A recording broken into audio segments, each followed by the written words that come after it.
This here's just a video, I believe, that shows you how rough the water can get in the San Juans from just the riptides. Those are not wind-generated waves around there.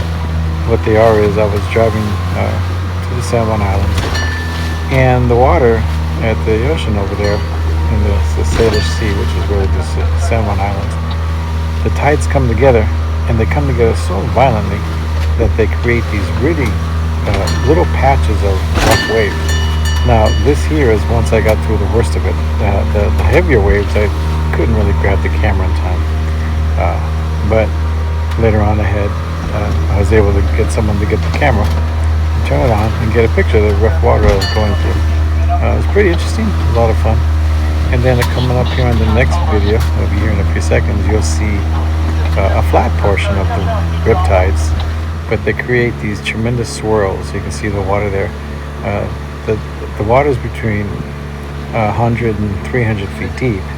So there's lots of water down below. You would think there's some rocks down there causing this, and they probably are, but they're way, way, way down low. And you just kind of, this here, the autopilot's doing the actual steering, so I was just able to enjoy the ride. Motoring the entire time. There was no wind whatsoever. And the head currents were about 2.5 to 3 knot currents against me. So I had the motor cranked up pretty good to 5 knots. But you can see that the boat was down to 3 knots to some of these things because of the rip currents coming through there. And there you can see the motor just pushing up Sweet Pea as best as it can. We have a pilot right there doing his job. Now the power boats there in the background are going slow also. The speedboats, they're not having any problems with this whatsoever. They just fly right through it. But Sweet Pea being a 5 knot boat, 6 at the most with lots of power, it really likes to cruise around 4 knots. You can see it's just kind of putting through that stuff.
Right here you can see I set the spinnaker up for Sweet Pea, and it's a really nice little sail. I just got it recently, and took a center section out a little about 5.5 feet and re-sewed it with my sewing machine.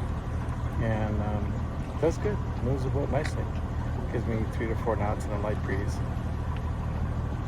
And right there, I'm getting ready to set up the spinnaker pole walking forward. And the next scene here coming up, you'll see it with the spinnaker pole out. Did a great job. I love that sail. And then I close out with a scene here of some buskers. A busker. This is in it's in the Pacific Northwest. And hope you enjoy his music. Kind of funny guy there with a little chicken coming up here in the next scene. Thanks for watching, guys, and I'll talk to you later.